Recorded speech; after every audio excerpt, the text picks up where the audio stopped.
does it take to make workshops work? And how can we facilitate collaboration that sticks and leads to results?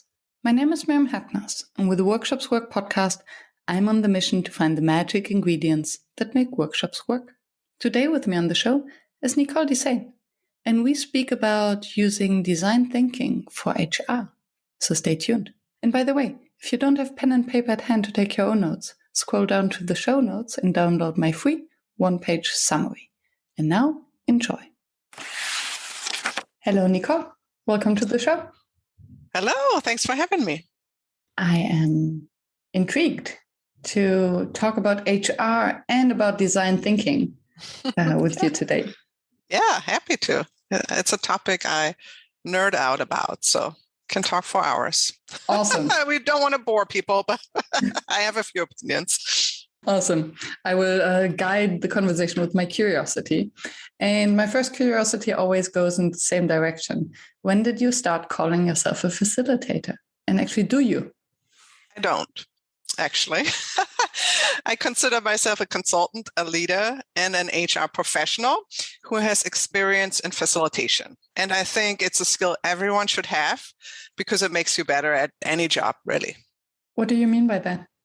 I think it's a skill that in today's work environment, no matter what job, makes you more effective because at its core, it's facilitating conversations, effective conversations, guiding people, a diverse group of people maybe, towards a joint outcome.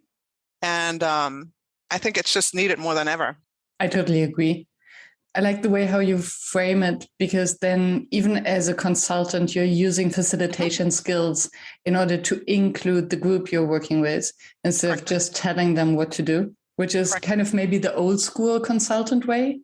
I don't know whether consultants still do that, actually. Yeah, so I was trained. I'm a former Accenture consultant, so I was trained at a top 5 consultancy, and I always co-created, naturally, even before I knew design thinking with my clients, because I always saw myself as somebody or more like a guide and a coach and creating something with the clients that they could actually use afterwards and not like a book or a presentation that would collect dust, after we leave. So I always wanted to, what I call create an executionable strategy.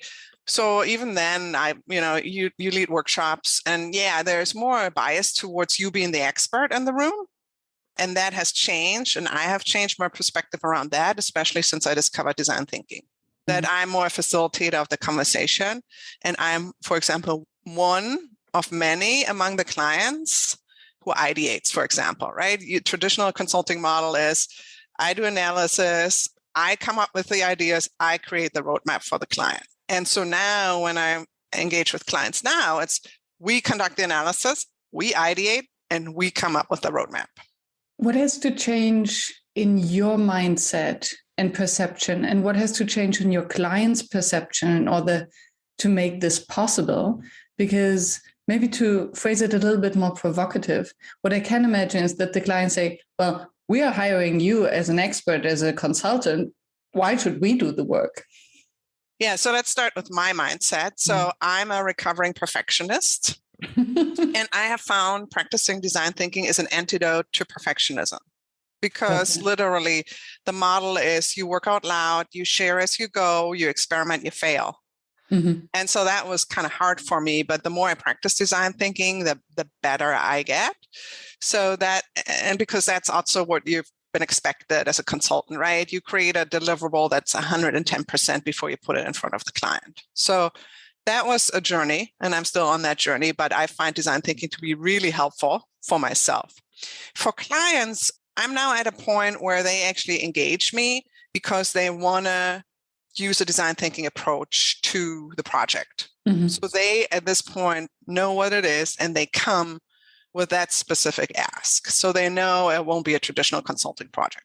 Now, I combine my experience in consulting, analytics, and design thinking when I engage with a client. So design thinking is a method that I use on a project, but I combine it with and my HR experience. So because I think it's also interesting for the audience, because sometimes facilitators wonder whether they put forth the method they're using.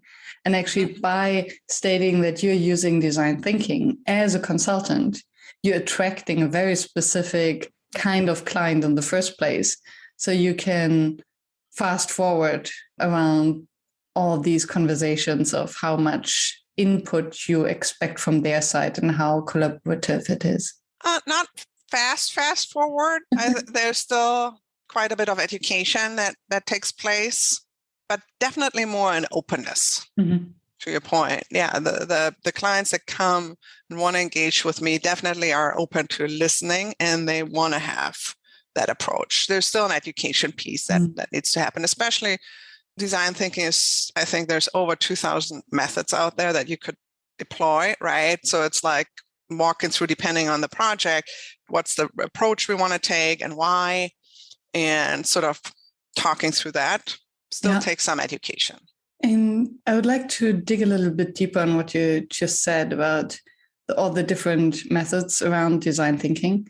And maybe even there we can start with, what's the love story between you and design thinking?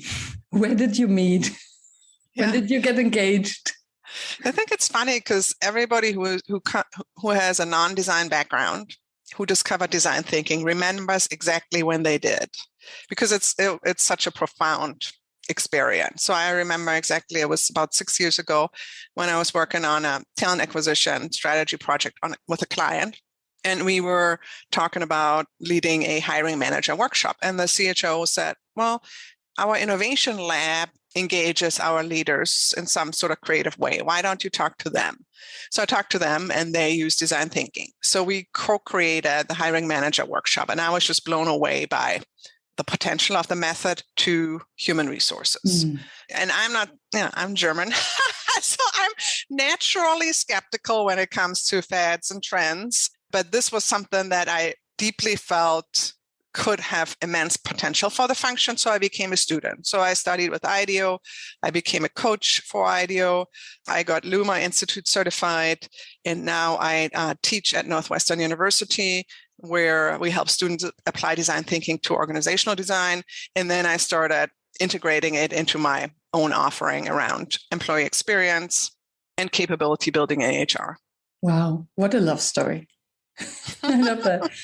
Which makes me very curious in your opinion or perspective of, when we say design thinking, is design thinking? Or is it when students apply it to organizational design, would it be a different design thinking, a different approach, a different method than you applying it to HR or someone applying it to redesign their life?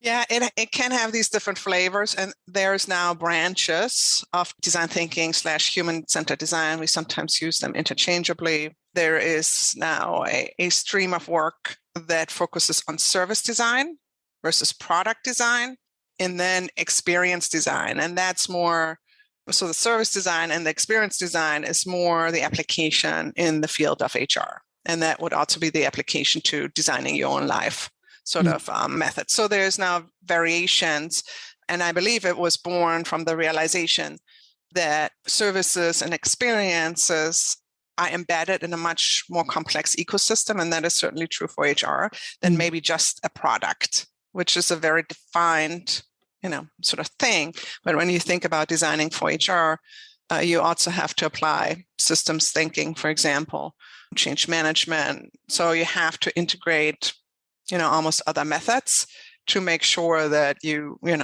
work with your stakeholders, that you identify all the right stakeholders, and then that you also understand how whatever you design in terms of solutions integrates into the whole. And going back to this, to your first meeting with the innovation lab and you seeing this potential, what was it that you saw in design thinking and its usage of HR that made you click with it? And how has this perception changed now over the years that you became an expert of design thinking for HR? Well, I would still consider myself a student. It's such a broad field to learn. So I'm by no means an expert. Maybe I know more than other HR people, but I'm still learning myself every day. But yeah, so it's the slogan that comes to mind, and I use that frequently, is let's bring the human back to human resources. And it's sort of, there's a little bit, the irony is not lost on me and many, right? That the word or the term human resources had human in it, but for a lot of reasons, we weren't as human centric as we could be. And so I felt the potential of design thinking could help unleash that, because I always felt, I've been in the profession for 20 years, and I've always had a latent optimism about the function that I felt we have not quite lived up to the promise that we could deliver on, which is making the lives of people at work better, because that's where they spend most of their time. And by that, making the company ultimately more profitable, right? But that there is this tight connection, and that we have this sacred obligation to do that, right? How cool would it be if we created organizations that would focus on the human first, right? So I've always had that belief that HR could live up to that. And I feel design thinking is a method that can help with that. And then when the pandemic hit, as bad as it was, it unleashed that potential. For the first time, I've seen how now HR has a front row in shaping the organizations of the future. And that's exciting. Why did it need a pandemic? What was it about the pandemic? Yeah, that's a good question, because it has shown the human side of people, and that we can't separate our private lives and our work lives, which that was sort of the encouraged norm beforehand, right? You're really not supposed to bring your full self to work, right? And there's an expectation that we have an organization of you, the employee, how you're supposed to work, where you're supposed to work, how long you're supposed to work, and all these rules and guidelines constricting people in how to shape life and work. Mm-hmm. And in the pandemic, we have seen that literally falter. We have seen that was an artificial construct for the most part, I believe, right? And now, of course, we're seeing what's called the Great Resignation, or with all other terms, that people, since the economy turned around, that people see that and they feel more empowered. We are in a talent market now. And I think especially employees whose companies were not responsive in a human-centric way through the pandemic. Employees remember that. And now the tide has turned, and they're seriously considering their options, right? And so HR, first, they were really important in terms of response, crisis response to what needed to be done in terms of safety for employees, making hard decisions with executives around possibly layoffs because whole businesses faltered during the pandemic. But now, really strategically rethinking, how can we reimagine how work gets done in the future? And using sort of agile and design thinking principles to do that, because there is no playbook.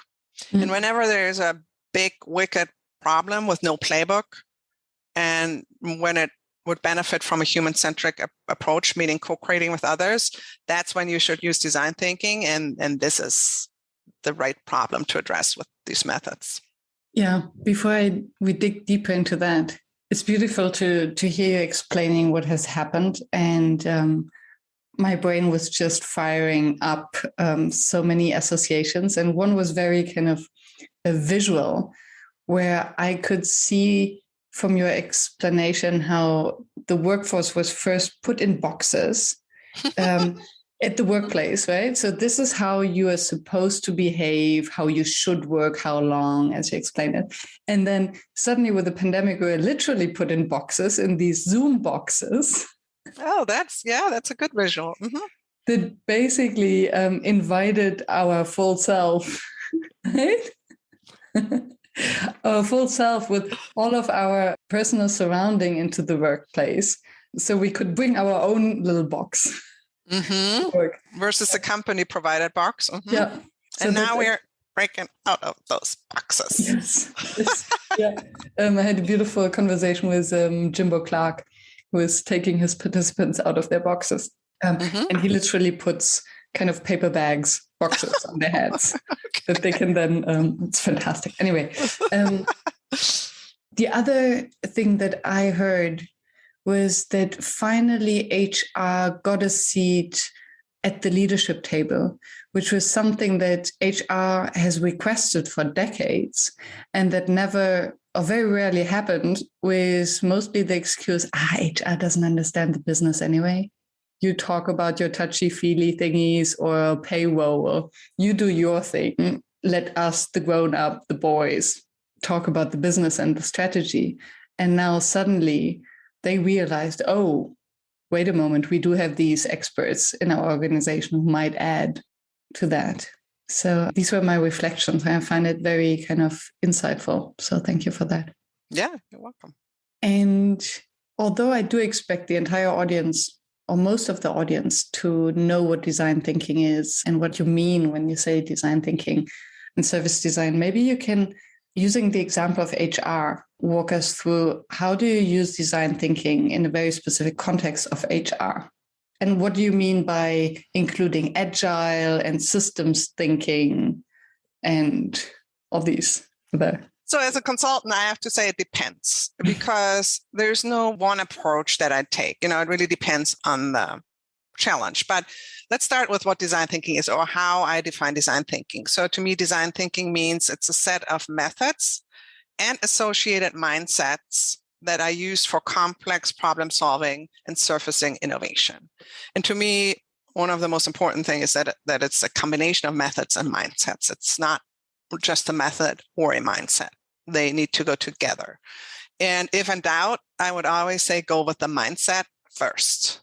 And so having said that, there's a lot around mindset building, right? And so when I work on a project that is focused on building design thinking capability in HR teams, I tend to focus on the mindset more than the methods. I mean, I use a process where I launch them through, a 3-step process where they get to work on a real project, doing discovery work, then ideation, and then prototyping, right? Those are the 3 main steps in the design thinking process. But it almost doesn't matter what method I use to launch them through that.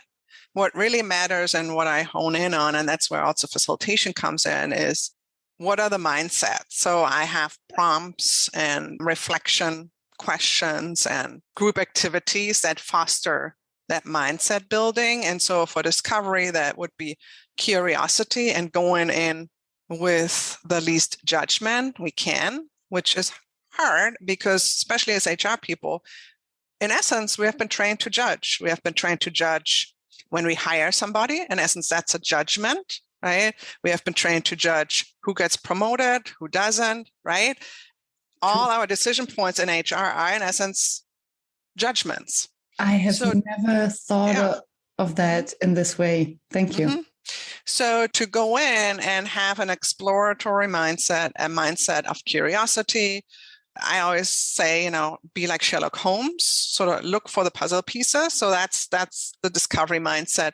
And then we go into the ideation mindset, which is also tends to be hard for HR professionals who are non-creatives, non-designers, to really think out of the box. Maybe we use even drawing to create ideas. Very hard.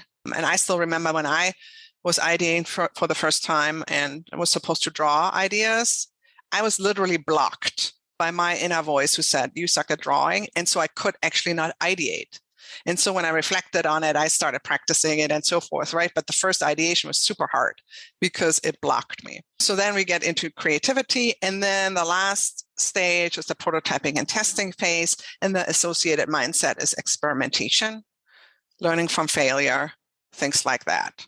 And also understanding how a prototype, you can imagine a prototype of a product, something easily to imagine, but what does a prototype look like for an experience? So that requires a little bit more critical thinking and creativity. But so those are sort of the 3 main steps and associated mindset at a high level. And then how that applies to a specific HR project really depends on the scope and the topic and what we want to accomplish. As a facilitator, do you ever find yourself stuck in a rut using the same activities over and over again? Or do you find yourself without a plan B, even though we know that things never go according to plan? That's why we made facilitator cards. I'm Meg Bolger. I'm a professional facilitation geek and the CEO of Facilitator Cards. Facilitator cards are the helpful nudge you need to get more creative in your workshops. They're a pocket-sized tool that you can use offline to create agendas and backup plans for your virtual and in-person facilitations. And for Workshops Work listeners, you can get a free set of wet erase markers to use with your facilitator cards by using the code WorkshopsWork at facilitator.cards. That's facilitator.cards and enter WorkshopsWork at checkout. It's interesting. So I was already not surprised, but yeah, it becomes so obvious once you hear it. Yes, HR people do judge. And I can also imagine that experiments in HR is really not what you're usually looking for, because you don't experiment with humans. Yeah. And an experiment in HR can be very costly. Mm-hmm. So it's a rather risk-averse entity as well. Mm-hmm. So also there needs a real mindset shift to happen, I assume. Yeah, you have to apply a lot of care. Mm-hmm. That's true. And I have my own podcast. It's called Talent Tales, where I interview HR leaders who have pioneered design thinking in the function, because it's still emerging. It's not very broadly known or accepted. And I interviewed Lee Kim from Pfizer, actually. Yeah, that's right. We know each other. Yeah. And so it's so she doesn't come from HR, but she works with HR. And there was just one thing that she said, and I was like, my mind was blown away. And that goes back to a little bit what you said when she said, yeah, so when I do interviews with my coworkers, it's a little bit different than if I do interviews with external customers, because I feel I have an obligation. They're my colleagues. So there's a different kind of care. I'm not just conducting a research interview. I'm talking to a coworker. Mm. And what is the responsibility that comes with that? And I was just blown away by that, right? Yeah, we can't just mindlessly go through the design thinking process, including doing research interviews, to extract their knowledge. We need to be a little bit more caring and thoughtful in the process and think about what can we give back to them, and, how can we really make them feel valued for what they shared. Maybe it was even very sensitive thoughts and feelings that they shared, right? And how do we need to take different care of our employees as users than external customers? Makes so much sense. Mm-hmm. And related to that, I wonder, how do you approach the danger, the risk that there is this bias of being in the same organization? So as much as we want to approach a research project with the beginner's mindset, with curiosity, especially in HR where you know the organization so well, or you think you know so well, how do you get rid of it? Or how can you test yourself to challenge your perspective, also to challenge what you actually hear? Is this what the person really said? Yeah, it's really hard, especially if you're internal, and also to layer on. Let's say you're trying to examine a program that maybe you designed or you are in charge of. So it's really hard to be objective when you collect feedback about it, right? Mm-hmm. So that's the other layer. So a few things. So first of all, you should never do a research project just by yourself. You always want to have a diverse group of researchers so you can bounce ideas back and forth and challenge each other. I heard this, I observed this, what did you, and then sort of wrestle with it together. That generates more objectivity already. Then I always advocate to use a combination of various research methods, not just one. So not just interviewing, but also, for example, journey mapping, scholarly research, data analytics, journaling we did for our last project, right? And so have different methods as well, because then that creates a little bit less bias. And then the last piece is, who are the participants you're interviewing? That group also is diverse in the various sort of categories that you needed to be diverse. So if the researchers is a group of, is diverse, the methods you use is diverse, and then the participants you include are diverse. That, can create It's still subjective ultimately, right? But you can create more objectivity into the process. Yeah, and what I just realized is that if you're in the HR position and you're doing this for your own organization, you do have the opportunity to really have a random sample, which is almost impossible if you're running a design thinking process in the outside world. True. Yeah. Because you have access to all the background, the data, and you exactly. You can and if the leadership is with you, you can just tell them, okay, and you will participate, full stop. Part of your job. I mean, it sounds more cool than it is. So of course you want to invite them and you want them to be excited about it, which is a very nice opportunity.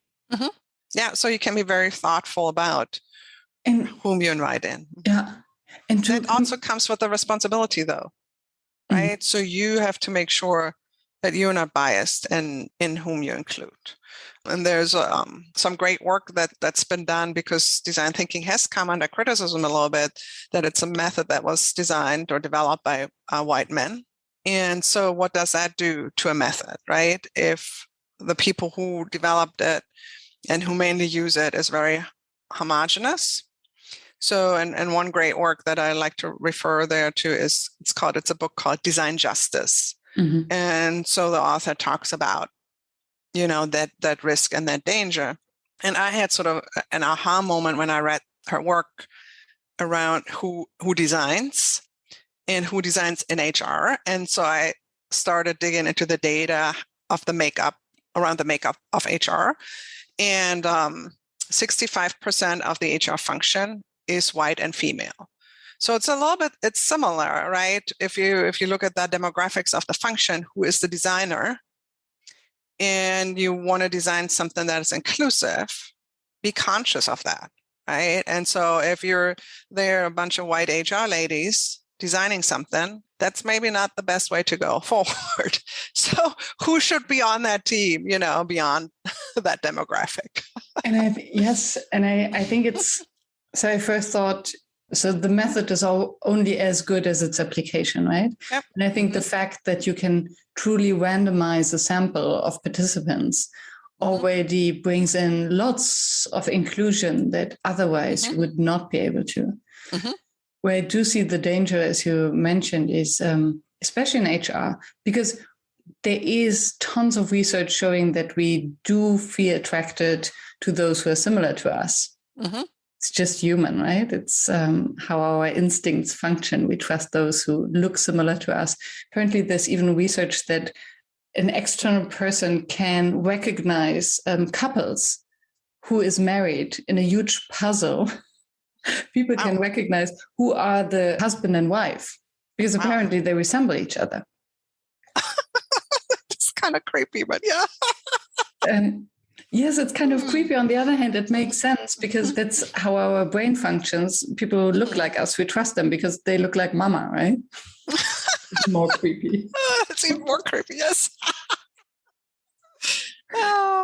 When we, there was another research where we, if we looked at photoshopped pictures of ourselves, that just become the male or female or the other version of ourselves, that we would consider them as most attractive. Anyway.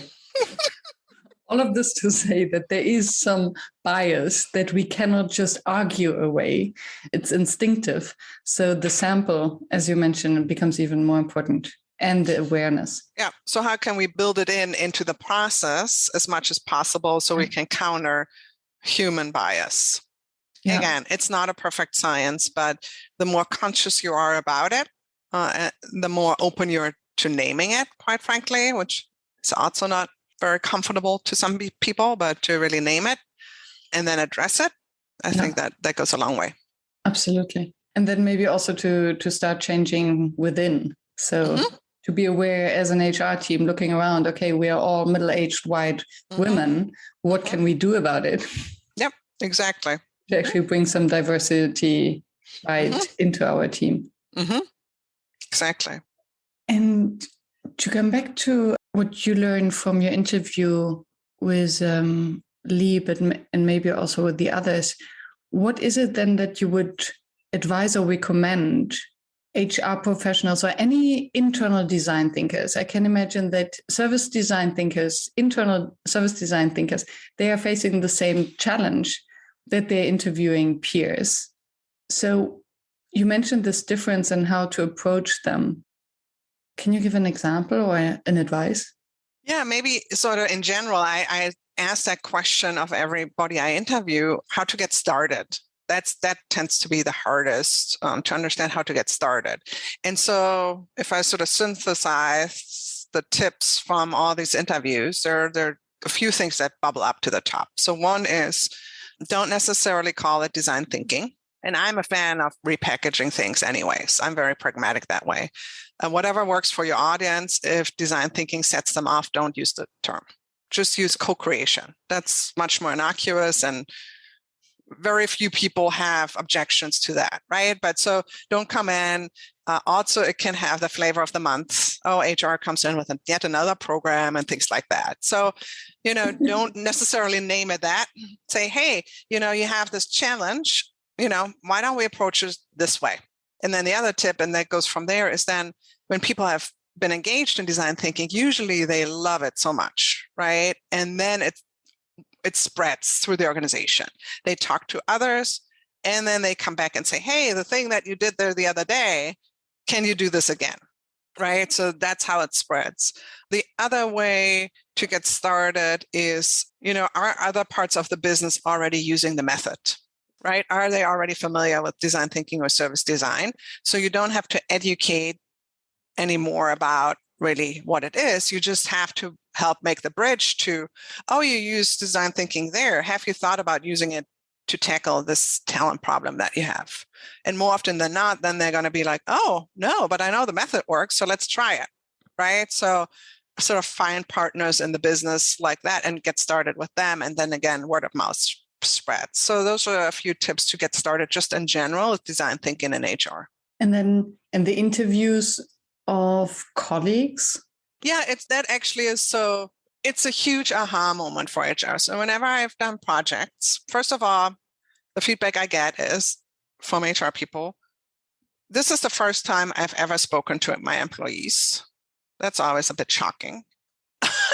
So, because we have outsourced a lot of that contact with employees to like service centers. So whenever employees have issues, they tend to go to a service center, a case management system, or self-service now.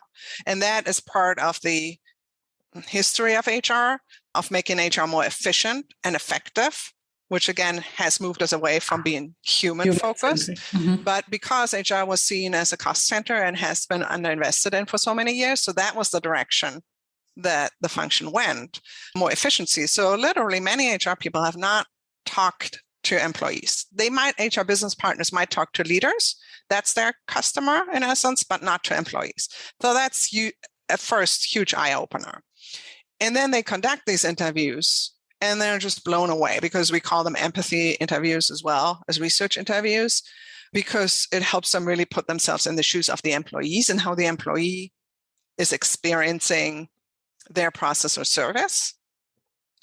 And so depending on the feedback, that can be then an initial reaction, a little bit of defensiveness maybe, but usually listening and hearing it from the employee's perspective, and the employee is not really venting, they're just walking them through how they're experiencing it and their pain points, also creates empathy and helps the HR professional see that their service or process from the employee's perspective. Mm. And they end up becoming advocates for the employees.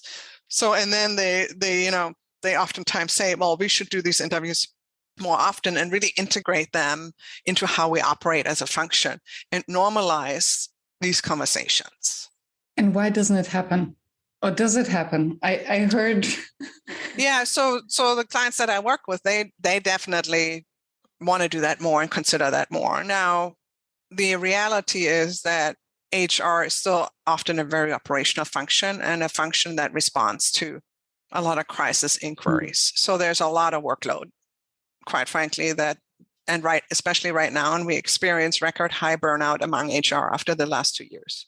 Yeah. So we have a burnout crisis in the function, right? And everybody's overworked. So this would be another level of work where they might just not have the mental and physical capacity to do it. And honestly, maybe I'm naive. Mm-hmm. And I honestly wonder whether this is true, because it could be that by bringing some humanness, some empathy, some deep connection through honest conversations back to HR and the organization, that this actually gives back energy, that the workload, the being efficient, the only taking care of problems and crises and burnouts would actually heal HR people. So not seeing it as a workload, but a kind of, it can almost be therapeutical, even if you're in the interviewer position. Mm-hmm. I agree. And that's what they experience when they go through it, right? And I agree. I think we fundamentally need to rethink how we are structured in HR and how we operate. But as long as the system around it is not changed, it makes it really hard for the individual to maintain that. Yeah. And it becomes an added thing to their long list of things they need to do. But if we fundamentally reimagine how HR is structured, not in the current silos, because that's not how employees think. They don't think the way about their experience in the way how we are structured. Again, we were optimized for efficiency and effectiveness. So it requires us to completely rethink how HR is structured, where we focus our energy on, what we need to outsource, which is all the administrative tasks, really, quite frankly, I think, and focus on the human and strategic tasks. But that has not happened at scale yet. Yeah. And I think exactly what you say, it needs a rethinking in general how we approach work. Because it's not only about HR and making time for that. It's everyone. So if someone is approached by HR, I want to have an empathy interview with you. And this person saying, are you kidding me? I have back-to-back meetings. I have all these priorities. I don't have so much workload. And I think it's like taking these breaks for mindfulness or walk or gratitude or journaling or you name it. But after doing this, you're more efficient afterwards. By slowing down, we do speed up. And that's something that until we experience it, we don't believe it because it is so counterintuitive, even on an individual level. Yep. Yeah, it's behavior and habit change, right? Yeah. That's one thing, but it's also structural change. Yeah. And that we actually do believe that HR should be a human-focused function and everything that goes with it, because then investments have to follow, right? So if we've said in the past, we need to create greater efficiencies in HR, the money was really quick to follow that, meaning the money was taken away from HR, right? So now we're saying, no, we really need to focus and invest on, having the right talent on the HR team, making sure they have the time and the bandwidth to have these conversations, making sure they're structured the right way, making sure they have supporting technology that can guide those conversations. We also have to invest. Thank you for staying tuned and listening to the show. I appreciate your attention as I know how busy you are. If you enjoyed it, please subscribe and engage by sharing your comments and thoughts, and visit workshops.work to download the one-page summary. I'm looking forward to seeing you back at the next episode, and I wish you a fruitful day.